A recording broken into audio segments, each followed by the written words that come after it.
ये उत्तरकाशी का प्रसिद्ध काशी विश्वनाथ मंदिर है और ये मेन चौक है जहाँ से हम मंदिर की ओर अंदर प्रस्थान कर सकते हैं। ये इसका मुख्य द्वार है, श्री काशी विश्वनाथ मंदिर। ये काशी विश्वनाथ मंदिर जो उत्तरकाशी में है उसका गर्भगृह है। ये देखिए कितना सुंदर गर्भगृह है। ये है भगवान शिव स्वयं विराजमान। ये अति सुंदर दृश्य भगवान शिव का।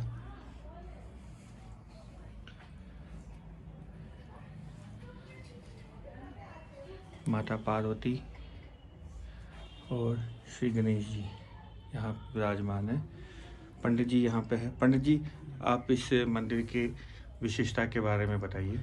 देखिए, हम बताते हैं, जो आप जिसके दर्शन कर रहे हैं आप लोग, ये स्वयंभू एक ज्योतिर्लिंग है।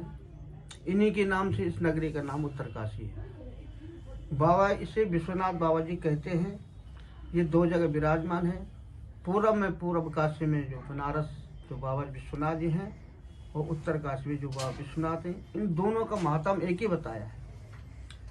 दोनों का महात्म एक होने के कारण जो बनारस में जो परिवर्तन हुआ है, जब से आदि युग में आपने सुना होगा कि औरंगजेब ने जब यहाँ पर स्वयं ज्योतिर्लिंग था, अब नहीं है, था पहले, वहाँ पे औरंगजेब ने मंदिर तोड़ा करके अपना मस्जिद बनाया था।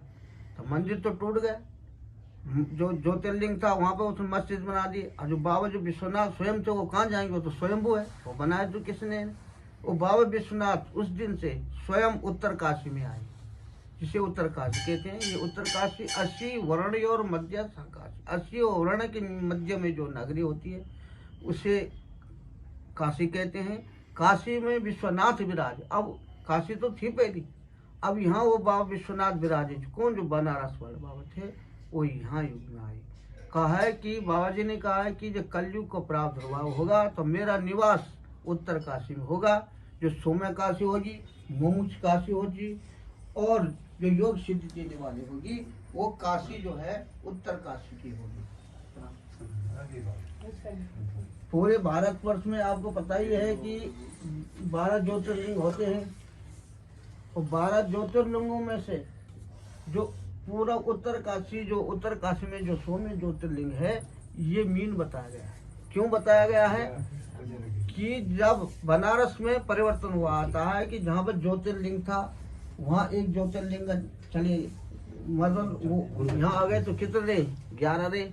12 में से एक चले गए तो 11 रहे, और जो 12 ज्योतिर्लिंग है वो यहाँ आया, ये 12 हो गए। अब वहाँ जो अहिल्याबाई गोड जो मध्य प्रदेश के रहने वाली है, इंदौर की रहने वाली है, उन्होंने फिर से वहाँ ज्योतिर्लिंग की स्थापना की। तो 12 और 1 कितना होगा? 13। ये 13 जो ज्योतिर्लिंग है, ये ज्योतिर्लिंग का स्वामी है। यानी एको हम बहुत श्याम, कहा नहीं है भवन एक है, हम श्याम बहुत है। इसी प्रकार से एक से बहुत ज्योतिर्लिंग श्याम हुआ। इस प्रकार से हम उत्तरकाशी काशी विश्वनाथ का महात्म बताया। बोल काशीपति विश्वनाथ महाराज की जय। बीच में देख रहे हैं वो ब्रह्म कमल है। ब्रह्म कमल के इधर चारों तरफ जो है फूल लगे हुए हैं, ये बाबा विश्वनाथ जी का श्रृंगार है। ये हिमालय के कुछ क्षेत्रों ऊंचाई पे होते हैं, जो कि भक्त लोग यहाँ कर आकर ये बाबा जी के सुंदरीकरण करते हैं। आपको ये पता है कि जो बाहरी जो अंदर ये लकड़ी लगी हुई है, हाँ जी, ये 2016 में लगी हुई है। अच्छा, ये 2016 में सुंदरीकरण किया गया है। अब ये देखो, अब बाबा जी का ये चांदी का जो गुट बना हुआ है, ये जो है 2019 में इसका निर्माण हुआ था जी। 2000 इसका सुंदर बाबा जी का ज्योतिर्लिंग का सुंदरीकरण हुआ। तो ये लगे हुए स्टेज जो भक्तों के लिए दर्शन के लिए लगे हुए हैं। ये कोरोना काल से इसे लगे हुए हैं कि ताकि जो बाबा स्पर्श न करें। यहाँ पे 9 लोग निरंतर यहाँ कार्य में रत रहते हैं, जो बाबा की सेवा करते हैं। लोग आकर के यहाँ से पूजा प्रसाद निरंतर लेते। यात्रा में बहुत भीड़ होता है। यात्रा और यहाँ कब विशेष पर्व कब मनाया जाता है? यहाँ का विशेष पर्व शिवरात्रि को मनाया जाता है। शिवरात्रि में यहाँ बहुत भीड़ होती है। यहाँ सारे इधर इधर सब खड़े रहते हैं, और विशेषकर यहाँ पुत्र कामना के लोग रात भर जागते हैं। अपने हाथ में दीवा जला करके रात पहर तक जागते रहते हैं, सुबह तक। और बाबा जी के आज तक जिन्होंने यहाँ पे पहर खड़ा रह करके जिनने यहाँ ऐसा किया, उनके सुनने में आया कि उनका पुत्र हुआ है और जो राजकाज के लिए करते उनकी नौकरी लगती है। ये सारा परिणाम आज तक शिवरात्रि को मिलता है, इतना भीड़ होता है।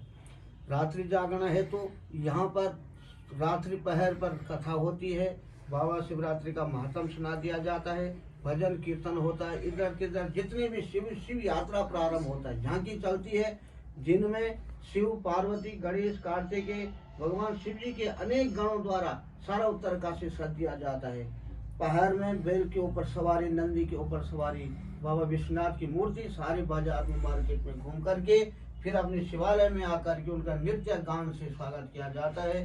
भोजन आदि की व्यवस्था अनेक भक्तों के द्वारा यहाँ से होता है। उस दिन जो मंदिर की रोमानिकता, मंदिर की सौंदर्यता वर्णन नहीं किया जाता, इतना सुंदर लगता है कि लोग गदगद हो जाते हैं। और आज तक लोगों ने इतना बाबा जी को इन्वाइट किया है कि लाइव रोज देखते, लोग लाइव लेते हैं। और जब भी यहाँ कोई प्रोग्राम होता है तो लाइव होता है। पूरे श्रावण में यहाँ पर अभिषेक होता है, सोमवार को पूरे श्रावण में यहाँ अभिषेक होता है, जल अभिषेक होता है। अनेक भक्तों को द्वारा यहाँ दूध, दही, घी, शहद और मक्खनों के द्वारा बाबा जी का रुद्राभिषेक किया जाता है। ऐसे यहाँ पर स्वयं ज्योतिर्लिंग भाव देवादेव महादेव विराजमान होते हैं। बोल काशीपति विश्वनाथ महाराज की जय। ये मंदिर से निकासी का द्वार है और यहाँ से जो अभिषेक किया हुआ जल है वो यहाँ आके इसमें कुंड में जमा होता है और जो बाहर गंगा में विसर्जित किया जाता है। तो ये इस मंदिर की बाहरी दीवार है जो अति सुंदर है और आसपास का विहंगम दृश्य देखने ही बनता है काशी विश्वनाथ जी का। ये देखिए कितना सुंदर और भव्य द्वार है, मंदिर है कि आसपास की प्राकृतिक सुंदरता है।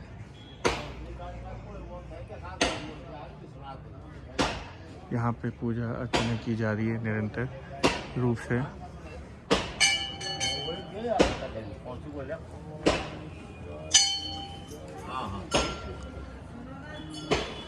और ये इनका प्रवेश द्वार है इस मंदिर का। ये आसपास का विहंगम दृश्य ये देखिए, ये त्रिशूल यहाँ पे लगा हुआ है जहाँ श्रद्धालु आके उसको छूकर प्रणाम करते हैं।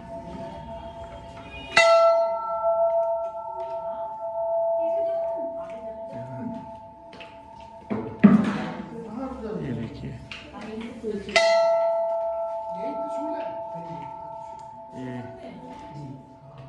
ये किनकी मूर्ति है? कार्तिकेय स्वामी। ये कार्तिकेय स्वामी, ये गणेश जी, भगवान शिव